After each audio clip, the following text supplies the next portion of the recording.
Assalamu alaikum wa rahmatullahi wa barakatuh. Welcome back, viewers of IQRA TV and friends of IQRA TV. I hope you've enjoyed your tea, coffee and biscuit, whatever it is.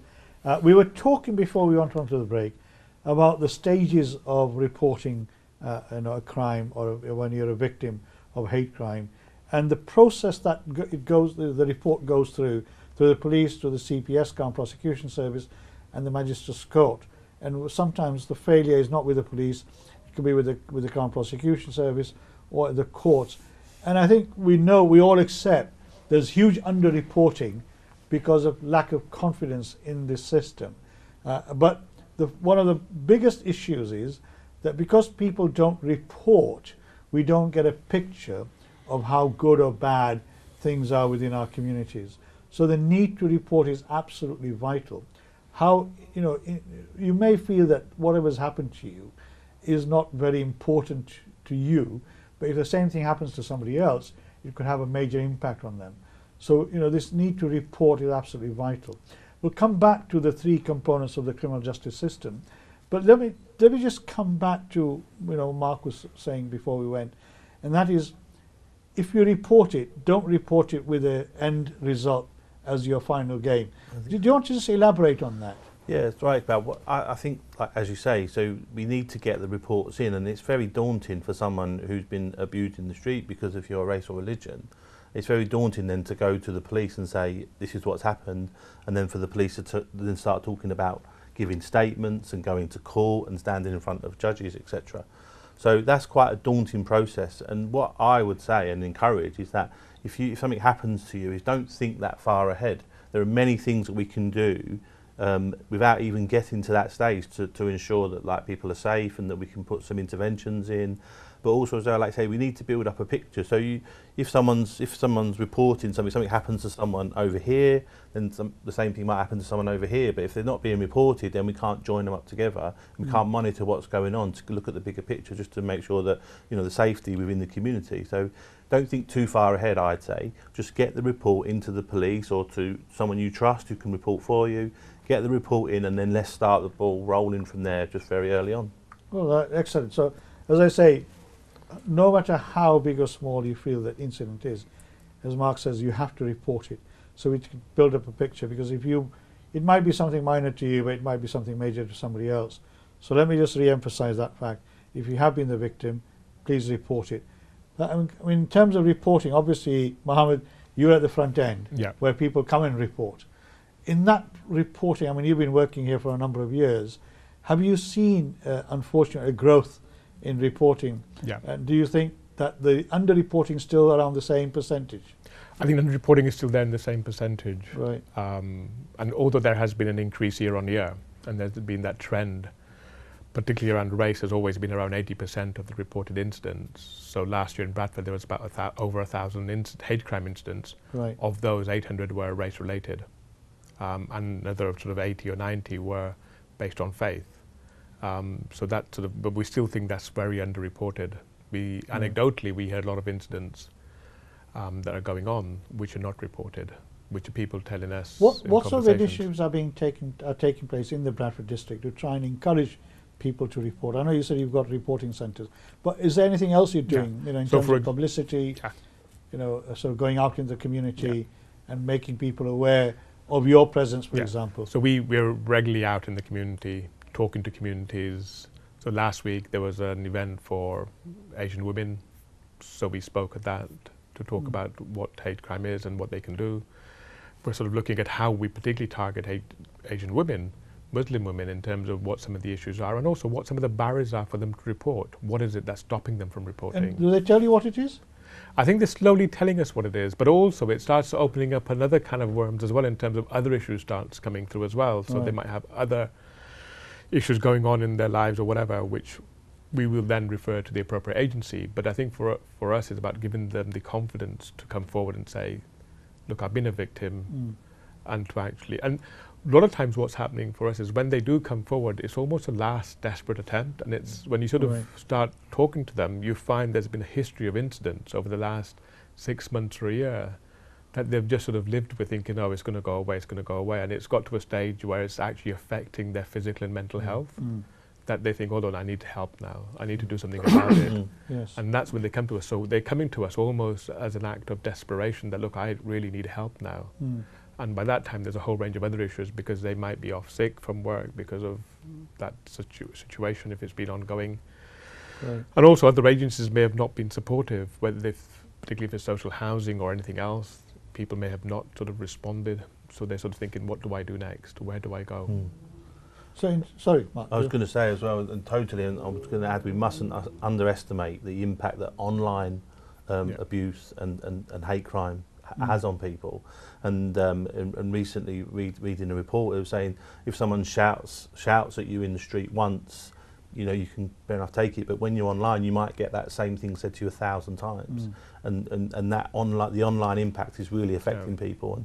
And I would say it doesn't matter; it's online, offline. It needs to be reported, but don't underestimate the online. But problem do you as well. think the police have the capacity? If everybody started reporting, Yeah. right? Let's say tomorrow there's utopia and suddenly everybody starts reporting. Do you think the police service has the capacity to respond to that? I know it's not going to happen. No. Yeah. Right? But just in case if it did. Well, I mean, I know you're all laughing at it. Yeah. I think there's different approaches. I think I think that this is where I think different elements come in terms of one of the things one aspect is supporting victims and getting reports, but the other aspect is how do you raise awareness and actually challenge that narrative to sort of stop people carrying out those acts or moving on to that. So it's sort of how do you go into those communities where they may be happening. So one of the things we're sort of identifying is a lot of the incidents are actually being, the perpetrators are under 29, but also the victims are young as well. So how do we get to those young people, both perpetrators, so in schools or whatever else, and address those issues at a very early stage? So hopefully we can start putting them off and challenging those sort of things that are coming through. So hopefully people will come forward, but also at the same time we're working from below to address those issues. The government's hate crime action plan actually does encourage to do that. Yeah. But I don't think we've seen many examples of that work actually taking place at grassroots level. I mean, there are some initiatives where the government has put some money into, you know, different organizations, institutions, education level, etc. But can you give us an example of where, you know, working with perpetrators may have benefited both the perpetrator from doing it again, or the victim feels that, you know, they've had an impact on the perpetrator because they've reported it? I suppose from the victim side, it's clearly helped because we've seen the positive feedback we get, that it's helped them report it because we've been able to support them through the whole process or part of the process.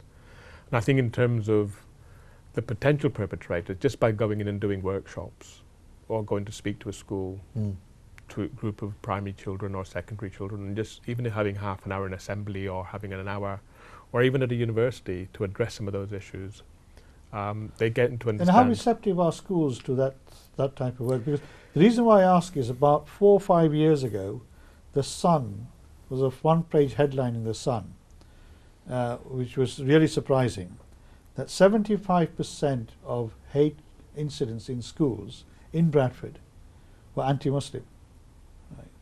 Right. This became quite an issue. Right. I'm not sure whether you remember seeing it or not, but this is about 4 or 5 years ago. Maybe before my time. Right, there was a front page headline from the Sun newspaper which actually focused on Bradford and said, you know, they quoted that 75% of hate incidents within schools, this is from primary school to secondary school, were anti-Muslim hate crime or incidents. So I mean, that work in schools obviously is vital. Yeah. Right. So you try and stop the rot before it starts. Gets hold of you. Yeah.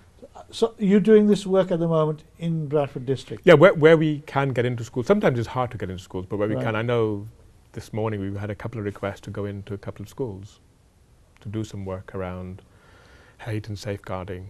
So we'll go in and talk to them. So it's about getting that opening where we can, or doing public events. So for example, Hate Crime Week, whole week we're out in the community, whether at college, whether at train stations, whether in the hospital, wherever, where we could put a stall up, provide information about what to do. So it's just getting that publicity and material and information awareness out so people know and are aware, not just the communities themselves, but the wider community as well. so everybody knows what to do if they see something. So Right. it's also putting not just responsibility on the victims, but people who are around and who observe those incidents or witness those incidents. So, I mean, that's an important point.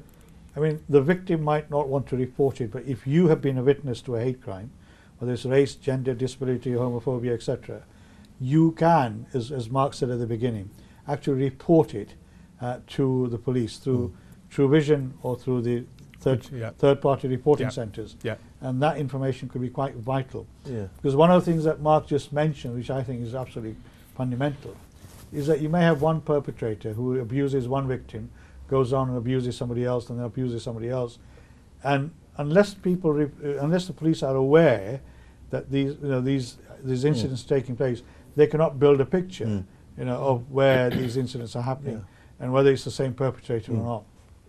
That's a very important point. Yeah. So, in terms of your work, Mark, around True Vision and reporting it, I mean, True Vision website is not just reporting. I mean, if you have the ability at the moment or after the program ends, you can go on the website, and it has got enormous amount of information. For example, it's got all the information about all the incidents that have taken place over the last few years. So the government hate crime data is published on there. It will tell you figures about each individual police force and all the hate crime, characteristics are mentioned. So you've got race, gender, faith, disability, sexual orientation, etc. And it will tell you each police force how many incidents have been reported in relation to that particular characteristics. So if you are studying or interested in this subject, I would certainly suggest that you go onto the True Vision website, and you'll find enormous amount of information there. But if somebody reports it to you, and somebody puts it online or through your platform, what happens next to it? So in relation to the online world, the issue is around, as we've already mentioned, about there being 43 police forces, and the way that the investigation of crime works with police forces is that the police force of where the crime happened investigates it. So when it comes to the online, the general consensus is the crime was committed where the person presses the send button, if you like, or the send key. So when it's online, that's not obvious, because they could do it anywhere with the internet. So what we would then try and do, and my team will do, is they will make an assessment, review it, and they will then do some inquiries, which we use in the police, and it's just going onto the internet and doing sort of there to see if we can identify where we think that the person that has posted that or sent that or said that could be. We would then do some risk assessment. Maybe we stay in contact with the person that's reported, if it's third party or if it's the victim themselves, and then we would then contact the local police force and say, we think that we've identified this could be happening where you are, and most of the time they'll take it on, and then they will then convert that into their local. And the good thing about that is ordinarily that is the kind of thing that in gone by that the police will go, we don't know where that's happened, so we don't know who's going to investigate it, and it will just be left. And there are some some incidences that they're upsetting and not nice to see or read, but within the law they don't necessarily cross the line of breaking the law. Right. But we can still do things with those. We can still offer that person victim support. Victim support are still there, or we're getting to know quite a few charities and local places up and down the country. We can also do some intervention maybe with the people that have posted it, and we can ask for some counter-narrative work through Stop Hate UK. What about the online companies like Google, Facebook, Twitter, etc.? I mean, they've been vilified quite rightly in some cases for not taking sufficient action in stopping some of these vile videos and information coming through, fake news, etc. Yeah. Are you working with those social media companies? So we have made contact with them. We've had meetings with them when we've spoken to them, and you're right. Their task is you wouldn't want to be stuck with that. But I personally think that they're doing what they can. I do think they could do more, but I do think they're doing everything they can. Our concern at the moment actually is not necessarily with Facebook and Twitter, the well-known ones. What our concern is being with the less known platforms that are coming to light now, and in particularly blogs, for example. So an innocent conversation would start on a blog necessarily around animal welfare, and then before you know it, it's turned into a torrent of abuse, of anti-Muslim abuse. And that's where people, so someone might be innocently reading a blog, and I would say people would probably not report that because it's on a blog and it's people talking, but that might be good to the kind of thing that we need to start reporting and looking at, because to build up that picture of, is this the same kind of people that are saying these words? And some wide information up there, isn't there? Yeah. I mean, that's a very important point. Remember, you can say, this is where you heard it for the first time. You know, on IQRA TV, Real Talk, Mark Winter from TMP, True Vision. If you see something online that is, you know, something that is, you know, vile, anti-Muslim, anti-Semitic, you know, anti-homophobic, etc., please, please, please don't just dismiss it, report it. As you say, we need to capture this data and this information, because without that, you know, government can't formulate policy. And this has been one of the biggest problems around anti-Muslim hate crime, that because it's not being reported to the extent that it should, you know, the policy is not being made to try and counter it to the extent that it should. I mean, the government has got a hate crime action plan. It's just gone through. It's not been formally approved yet, is it? I don't think Because so. Brexit's taken over everything else. The first draft is out. It's gone to ministers, I understand. I've seen one of the first drafts, the early drafts, but we're still waiting for the ministers to approve it before it can be made public. But Brexit overtakes everything. But Brexit, obviously, what happened yesterday, and the fear of what's going to happen. How are you fearful of what could happen in terms of, you know, the Brexit debate, the debacle that's going on, the rhetoric, you know, the vilification between the different sections? Yep. Do you feel that that is going to have an impact on community well-being? Yes, it will do. And I think for us in the district is actually various partners, local authority, the police, ourselves and others actually work together. We've actually got a Brexit action plan in terms of how we address some of those issues, to make sure the communities are aware and understand what it is, where they can go and report, how to report in different ways, and just making sure they're aware that there is support available. So we're sort of working together leading up to Brexit, whatever happens, but we're sort of ready to go to make sure that we have something in place. Because we've seen, you know, in the last few weeks that the extreme right are using this Brexit debate to foment more and more hatred, not just against Muslims but other people as well, asylum seekers, refugees, etc. And you know, yesterday there was this item on the local news that Italian women who came over after the war to work in the textile mills, who didn't become British citizens, are now fearful. You know, loads of them came into this part of the world, are really fearful about their future. So, and the people on the extreme right are exploiting this. So you're saying that could grow potentially. And even to some of the umbrella voluntary organisations are picking this up and making sure that people are aware of the legal implications and so on. So the wider community are aware of what issues may arise within the communities to make sure they can address them, make sure they signpost them in the right place. In terms of on a policing level, I mean, a couple of weeks ago there was an incident in Batley where I live, where I think it was on New Year's night, where some Asian guys got involved in a dispute with a young white a group of white people, one of whom happened to be a soldier, serving soldier, who was on a night out. The dispute got to the stage where they had involved in a violent attack where the Asian guys are alleged to have driven his car and injured the soldier. But then the extreme right picked this up and then sort of put it on social media and made it out as if there was a gang of Asian Muslim men who targeted this soldier and identified him, particularly because he was a soldier serving in the army, and therefore they attacked him, which is far from the truth. So if you see something like that, what can you do to try and counter that narrative? Is there anything you could? Well, on a local level, I would imagine they'd have their plan in place, and they can investigate it and then they can release it. But by that time, the damage, I suppose, has been done then already. And enormous damage was done. And there are, in relation to counter narrative work, that is a longer process than that initial incident itself.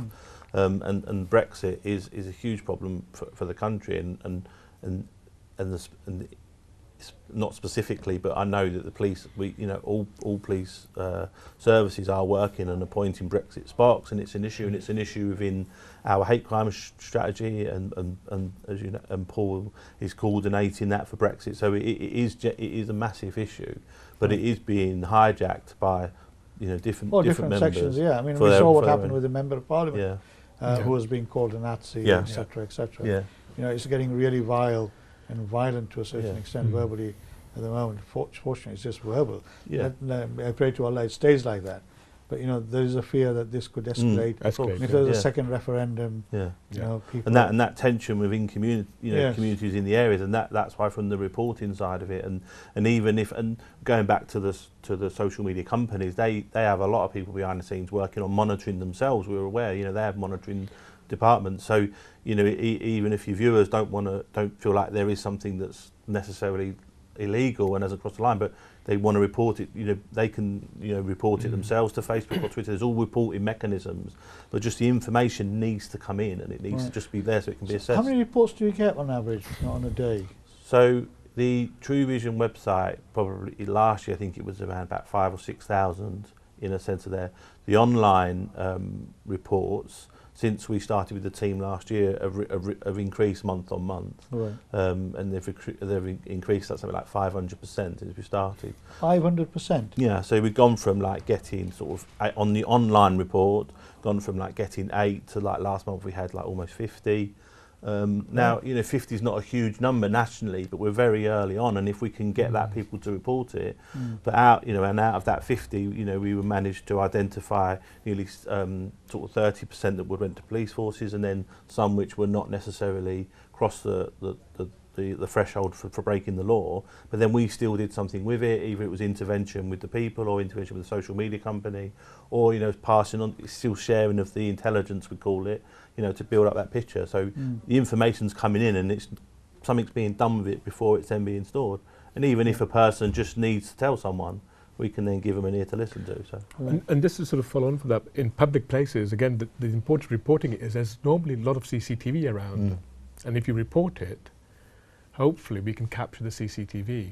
Because if you leave it too long, or if you don't report it, the CCTV will eventually be wiped clean or overwritten after 7 or 14 days. So it's really important, because there is, whether it's in shops, whether it's public CCTV, there will be something around. And by reporting it, so the evidence can be evidence can be gathered and captured by the police, and hopefully we can again build up a picture of, is it the same perpetrators that are going around doing those incidents in different areas. So it's again, just for that reason, it's really important, so we can capture that information and evidence. Because people think, well, nobody's seen it, there's no witnesses to it, but there is somewhere a witness who will sort of who we can hopefully capture and get that information. So it does help us do that. So Mohammed, obviously, what sort of numbers are we talking about in the Bradford district in terms of hate crime? So we look at said about over 1,000 incidents. 1,000 incidents. Incidents across the district. These are the ones that reported to you? Not to us, as a whole. So about 10-15% are reported through us. Right. And the rest go to the police directly? Directly to the police. Right. And then of those, obviously, they're crimes and incidents. But again, it's sort of, we're trying to always encourage people to report and increase our reporting. So how many staff have you got? Obviously, follow-up issue is a big issue. Yeah. When somebody reports it, they want somebody to follow up what's happened. When they don't hear anything from the police, they feel that they've been badly let down.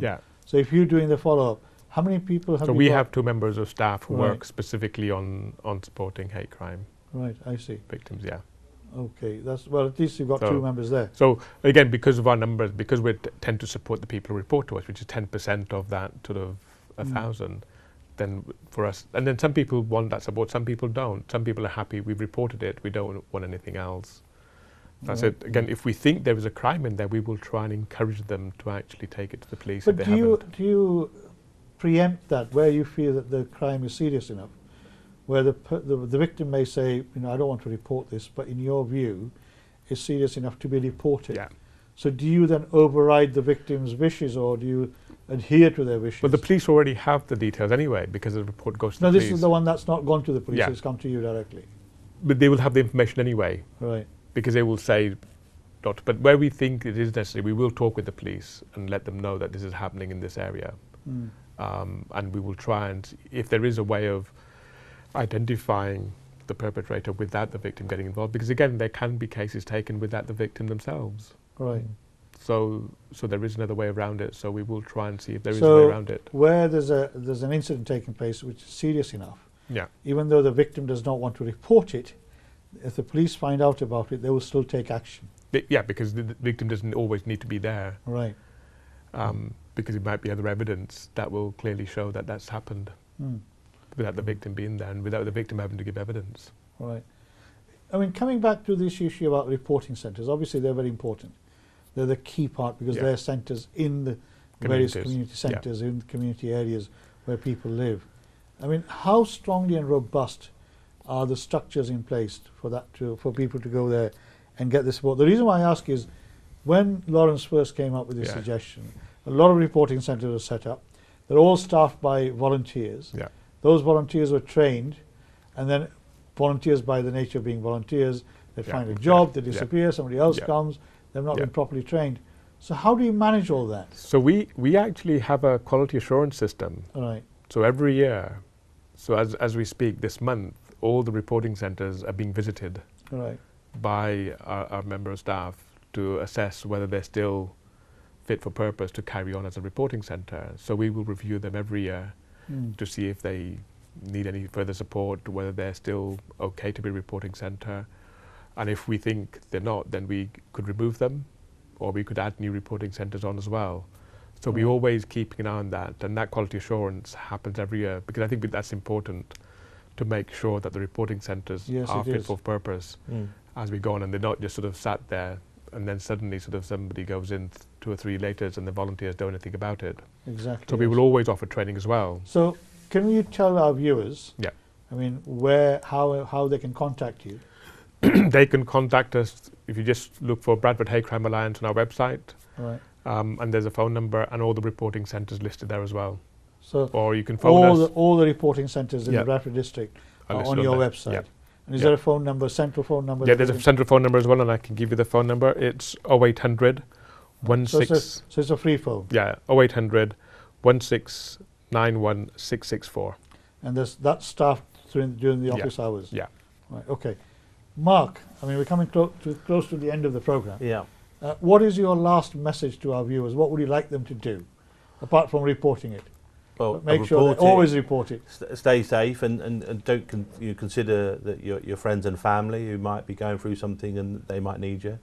But to look at True Vision, we're on social media as well. So you can find True Vision on Facebook, Twitter, and Instagram. And we can also help you if you want some help with some merchandise and posters. We can help all sorts. Okay, thank you very much. Thank you to Mark, especially coming over from the Pennines. Mohammed, he hasn't come over from the Lake District, which is where he lives, but he lives in Bradford during the week. Thank you very much. Thank you for being with us. I hope you found this program interesting. I'm sure you have, and I'm sure we've all learnt something. Please, please, please, if you're the victim or if you know somebody who's been a victim, please report it to the police. Thank you very much. Allah Hafiz. May Allah be with you. Take care. Assalamu alaikum wa rahmatullahi wa barakatuh.